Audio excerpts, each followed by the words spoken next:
We're going to bring Shaun King in after a quick word from FanDuel, who is sponsoring our interview today with the former NFL quarterback himself. You can tackle all your NFL action with FanDuel, America's #1 sportsbook. Right now, new customers can bet $5, get $150 in bonus bets if that first $5 bet wins. The FanDuel Sportsbook app gives you everything you need to place live bets on the NFL all in one place. So when you get a hunch in the middle of the game, you can check out the latest stats, view live play-by-play, and so much more on the same page where you place your bets. Just visit FanDuel.com/UCSS to join today.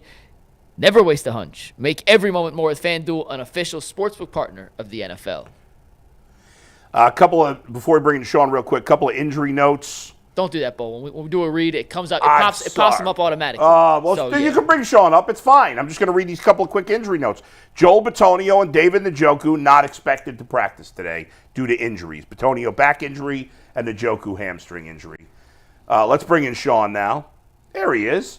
Shaun, how are you? What's up, fellas? I'm good. How are y'all? We're doing good. We were just talking with Leroy Horde a little bit ago, and he made an interesting comment about Jameis. Obviously, Jameis had his worst game as a Browns quarterback this past week, and he made a really fascinating comment about. He said that his biggest concern about Jameis is that he feels like he doesn't have a feel for the game in terms of what type of game it is. Like the week before, you had to throw for 1,000,000 yards and put up all these big numbers to beat Denver. They didn't, but that was the type of game he needed to play. Whereas he felt like this had to be a much more conservative game plan, and it wasn't a game to be as aggressive, and he didn't have a good feel for that. What would you say to that? I think you guys are watching a different game than I was watching. Well, I didn't say it. This is what Leroy Horde said. Don't blame me. You said Jameis played his worst game. Yes. I thought Jameis played winning football. I mean, let's put it in context. First of all, they're playing, in my opinion, the team is capable of winning the Super Bowl this year. Terrell Lawson and that defense are really good. He threw 2 interceptions, but the first interception is that's a Hall of Fame play by Keanu Benton. Hall of Fame. But he just laid it up there, Shaun. No, did you watch the whole play?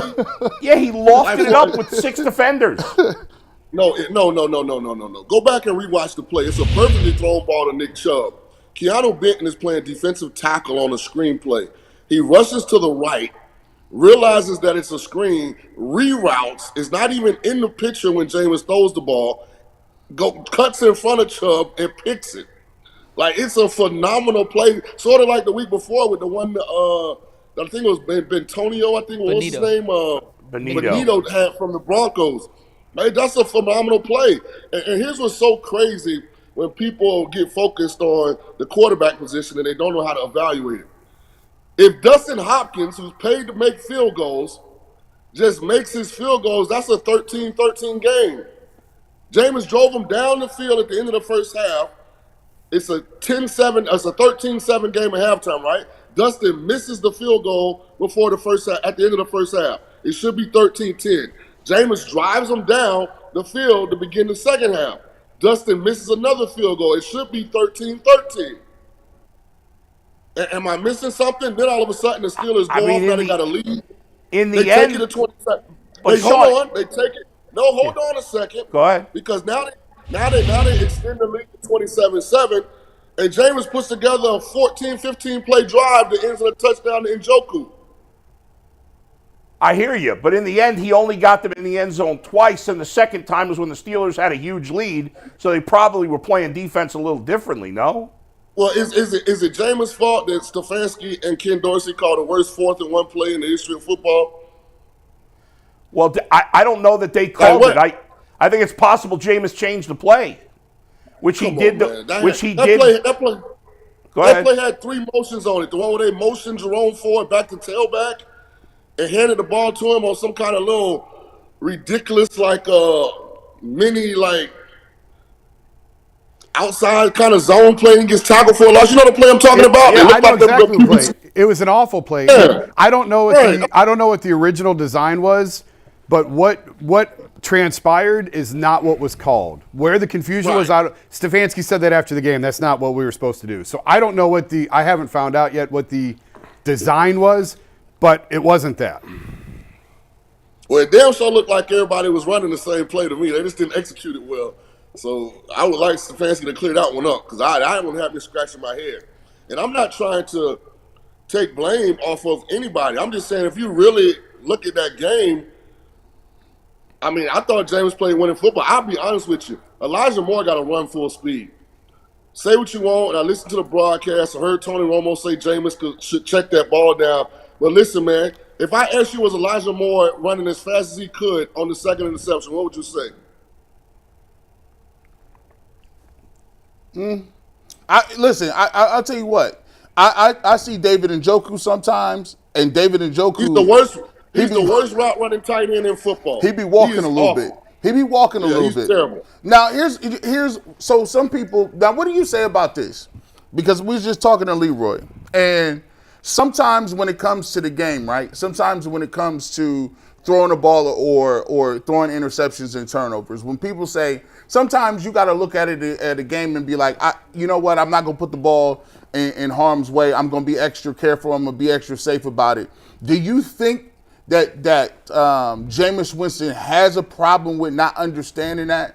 Or why do you believe that it seems that people will be making these superhero plays and picks against Jameis Winston that seem to be more disproportionate to other quarterbacks? Well, I think because he has the narrative of being turnover prone, his anytime he makes a mistake, I mean, it's highlighted. I mean, it's magnified. I'm telling you guys, he threw a pick on a screenplay, and you got to go back and rewatch that play. Keanu Benton makes an unbelievable play to get that interception. And then the second pick, after I think they got a fumble, they caused a fumble. They were down, I think, 13 or 14. Tell me Elijah Moore is running full speed. This is a quarterback talking to y'all. Elijah Moore is not running full speed on that seam route. He can run faster than that. And if he does, that's a perfectly thrown ball. He's going to walks into the end zone for a touchdown catch. I got to go check it out. You got to go rewatch some of this stuff, man, because it's easy when you're watching the game on TV to get caught up in your emotions. It really is, especially when there's a predetermined narrative that already exists. But wait, Shaun, it's not a narrative; it's the truth. Jameis has. No, it's not. Jameis has It's more not the truth. Wait, hold on, Shaun. Jameis Winston has more turnovers since he came in the league per game than any player in the league. So watch this. All interceptions aren't the same. And here's what I mean by that. You know Brock Purdy from the Niners, right? Yeah. Brock Purdy's first year as a starter. I was doing a similar show in San Francisco, and everybody's ranting and raving about Brock Purdy. And I said, listen, Brock Purdy is the luckiest quarterback in the history of the NFL. He threw more balls in harm's way than anybody I had ever seen. But instead of getting picked, they were batted down. Every tip ball was dropped by the defense. So sometimes the turnovers, there is an element of fortune attached to it. Sure, but that's for every quarterback, Shaun. Every quarterback. I know, but what I'm telling you is, as when I watched the film, I didn't have a problem with either of the turnovers in the Browns game. I thought the D tackle made a all-time great play on the screen, and I thought Elijah wasn't running full speed on the seam route. And so to me, that's different. That's different than a guy throwing the ball into coverage right to somebody else. I guess is what I'm trying to say. And we're going to break down both those plays that'll air on the WKYC show on Friday. We're going to look at Jameis's 2 Make sure y'all touchdowns check and 2 those out. interceptions. Now I will say this. I thought there were some throws that he was inaccurate on. A lot of throws. That I thought, he missed. I thought the inaccuracies was there. Yeah. What do you make of, there's a few plays where he sailed the football. Was it mechanical? Was it just he didn't understand the defense? Why do you think that he missed some of those throws early? I thought Terrell Austin did a really, really good job defensively of mixing up some looks. I thought the pressure bothered Jameis a little bit more than I had seen it bother him before, because all of his misses were overthrows. Mm-hmm. And he's normally super fundamentally sound. He couldn't step into a couple throws. I think there was one is 81 Woods. That's his name, Woods? Yeah, Michael Woods. Yeah, he overthrew 81 one time on the sideline. I thought he overthrew one more to Elijah. But other than that, I thought he played a real good game. And this isn't me capping for Jameis. I mean, you guys have had me on here all year. You know I'm a fair evaluator. I evaluated Deshaun Watson. I thought extremely fair the entire time. I'm just telling you, sometimes the narrative gets in the way of what actually happened.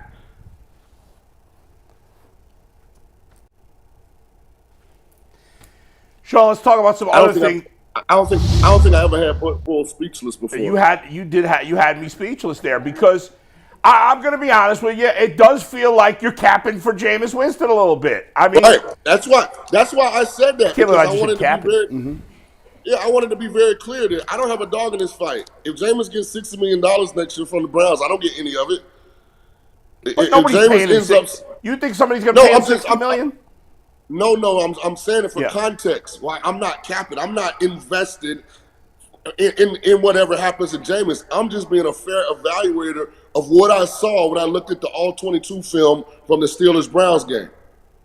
Fair enough. Let's talk about the fact that the Browns, obviously at 3-10, it's a completely lost season at this point. As much as you like what Jameis has done, do you think they should at some point this year start DTR and see what he's got, or no? I think the Browns got to make a decision on what they're going to do with Deshaun Watson. Well, let's hope they've already made that. Well, and in my opinion, if they have, then because Deshaun's having a good time. Shout out to Deshaun. That's a hell of a view. Can't imagine what that room costs, man. They don't hype him up. Don't hype him up.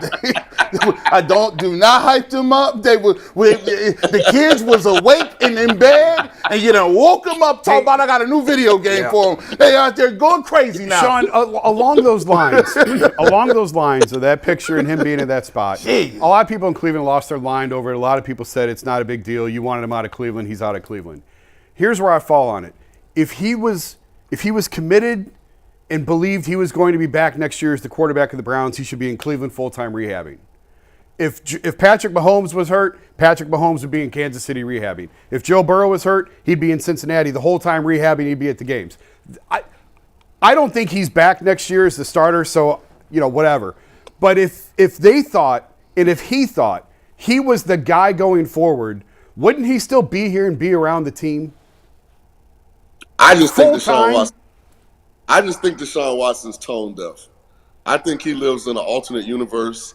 I thoroughly agree with that. I don't think he has anybody around him to kind of, keep him measured. Because at the end of the day, I'm my brother's keeper, right? Like, I went to battle with these guys. I'm going to be in the building even if I'm rehabbing. I'm going to be at the game even if I'm hurt because I'm supporting my brothers. Like, I only got, a month left in the season? That's Hell, exactly it. With all that money he got, when the season over, I can go anywhere I want. If Lamar Jackson gets hurt, is Lamar Jackson going to be in Miami rehabbing, or is he going to be in Baltimore? Well, you can't use Lamar because Lamar skipped the playoff game the other year. he was mad about his contract. You can't use Lamar. Well, he's being accused. He was accused of that. I don't know if that is that. I don't know that we know that for sure. Yeah. Okay. Believe what you see. I would say this. I thought it was distasteful to rub it in everybody's face by posting a video. Hey, man. I'm going to tell you this. I'm going to tell you how I feel about it. Look, and this is how Deshaun Watson probably feel about it. When y'all booed me, all bets are off. I don't care what you feel like. Forget the fans, G. What about it? What about his teammates? As Shaun was talking about. Shaun, this is the way they talk to us when we play ball. They only worry about the guys that's on the trip. If you injured, if you on the sideline, I can't worry about you, dog. We got a game to go win.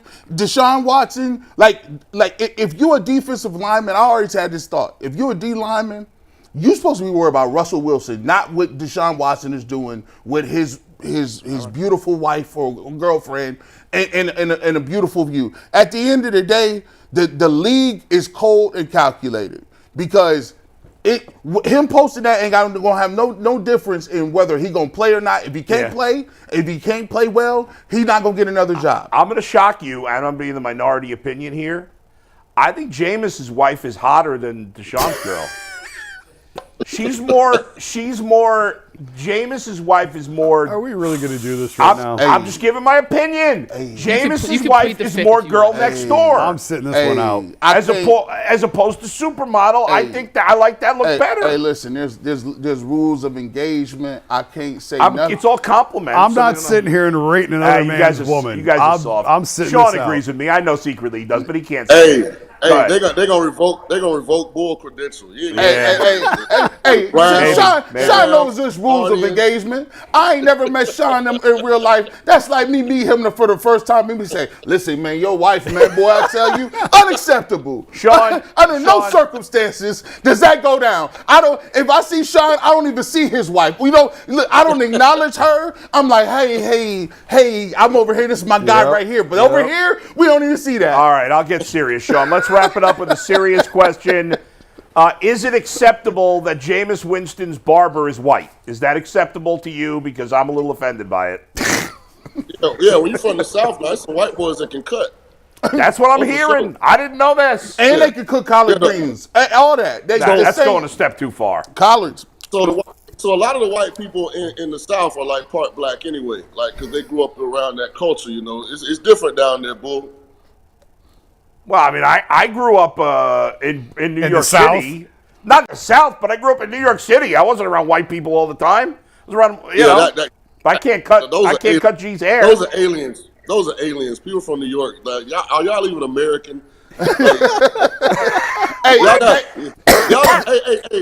G, they can have 100,000 people on one sidewalk and won't nobody say hello, how you doing? Nothing. Cats getting beat up. No, that's not true. That's a false narrative, Shaun. That is a false narrative right there. Bull, like, protect yourself. You let them punch you in the face. You can't walk around with the camera. That's annoying. Yeah. Hey, in the South, there gonna be 5 people on the sidewalk, man. They'll have your grandma name, your daddy birthplace, and all that in the conversation. It's a different part of America down there. That's true. Oh, it is. All right, fair enough. Oh, it is. Shaun, good stuff, man. We'll talk to you next week. Hey, happy holidays, fellas. Same All to right, you. man.